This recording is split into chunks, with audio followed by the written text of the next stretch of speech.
What's going on, everybody? Happy Saturday. Happy weekend.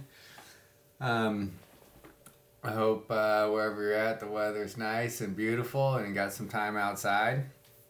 So I figured I'm going to do a new series on trading psychology, and it'll probably be titled Trading Psychology: How a Consistently Profitable Trader Thinks.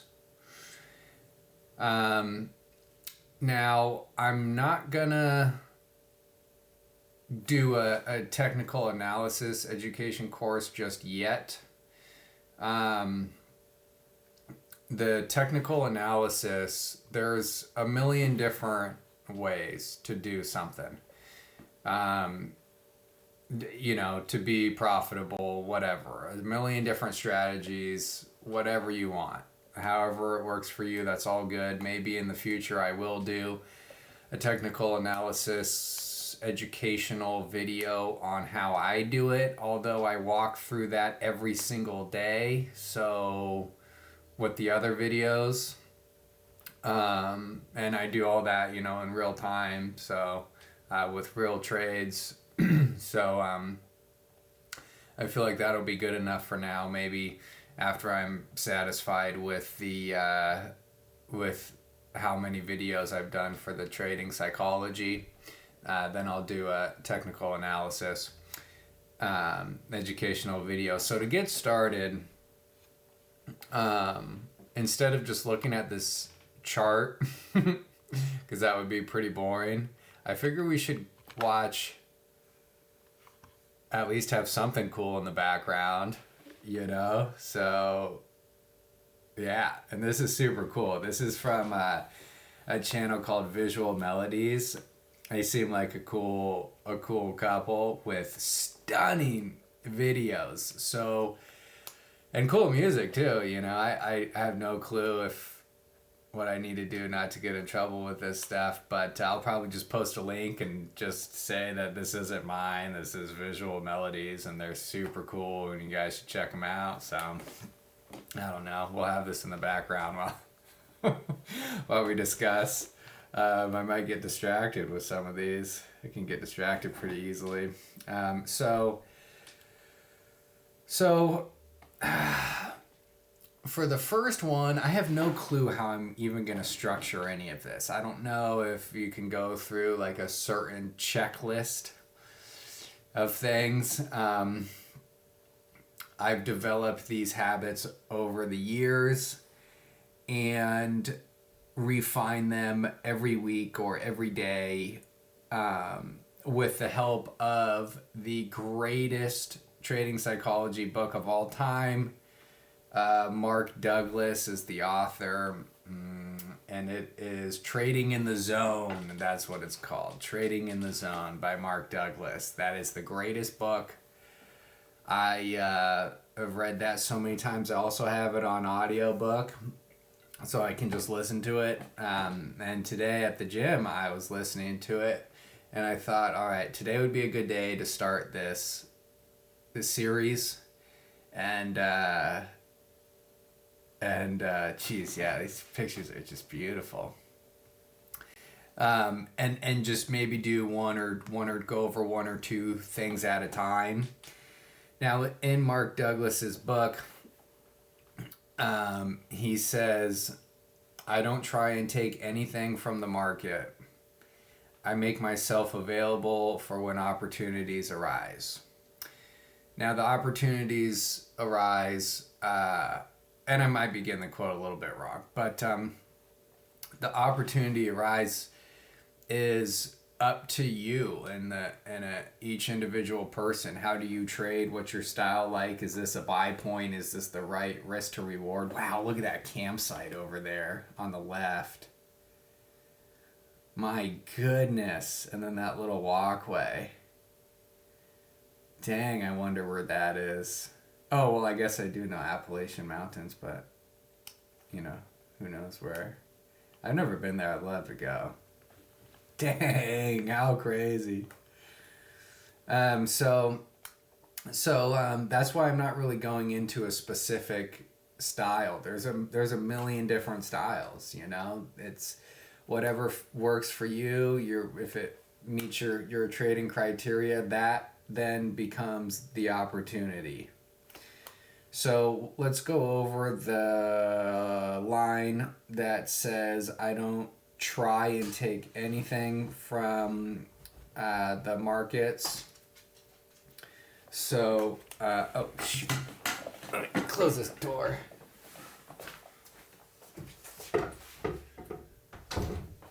Okay.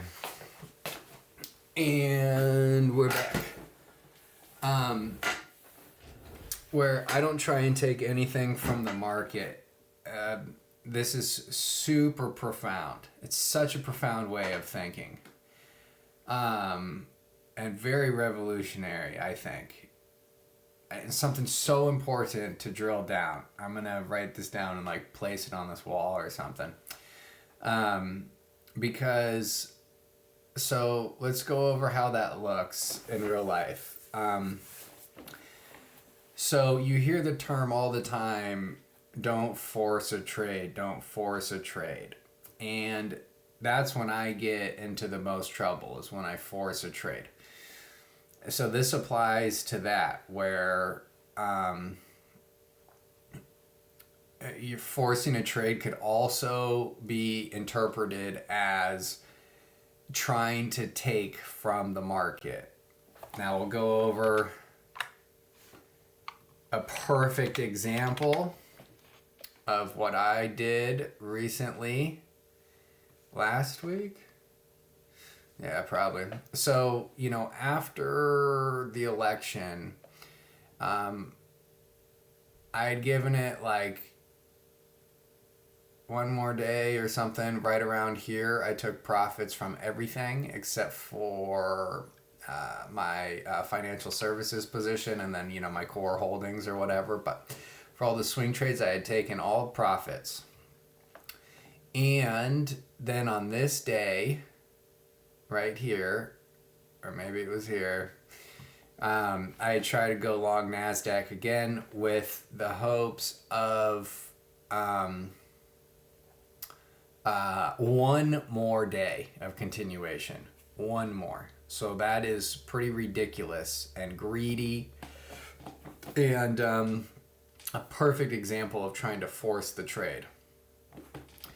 And then over the next day or two, I had realized, I tried to force this trade. That was dumb. Let me get out.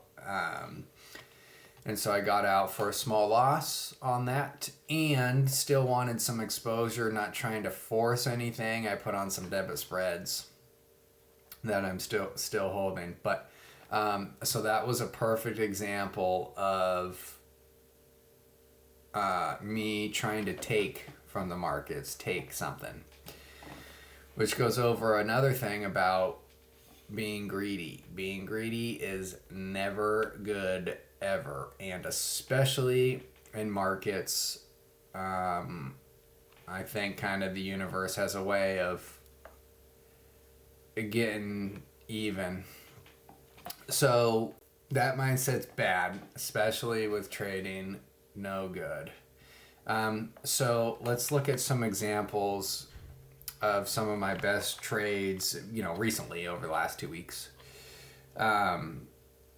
That why I didn't try it. I let the opportunity come to me. So this was Friday before the election with financial services. This was Monday, and then this was Tuesday, where I bought Friday on this 21 day EMA. I added on Friday, and I added again on Monday. Friday, Monday, Tuesday. And this turned out to be a huge gain. Same thing with all the Dow Jones. I was in Dow here. And again, I was available for the market making an opportunity, presenting an opportunity. that day going into the election. There was such strong price action. This was met all of my criteria for going long, so I did. You know, same thing with Qs and Google, right? I went long like here, Friday, met all my criteria, gap was filled, perfect pullback.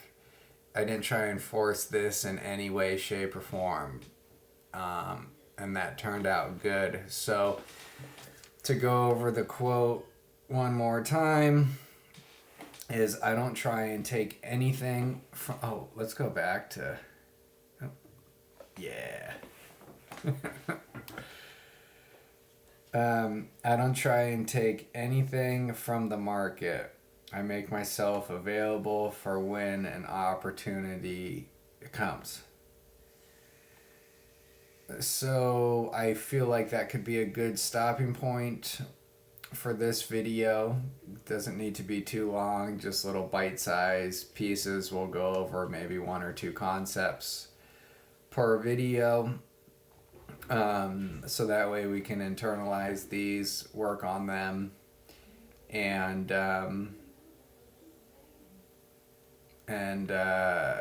crush it together. So, another way of looking at this, that quote is more from trading from a humble standpoint, and anybody who is traded long enough and is successful has all sorts of humility.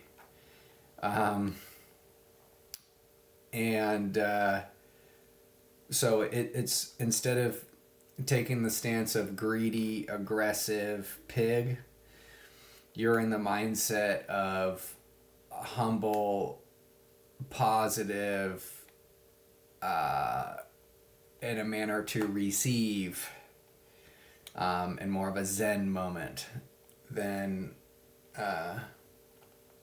being, greedy. So with that, we'll leave it there, and we'll see you on the next one.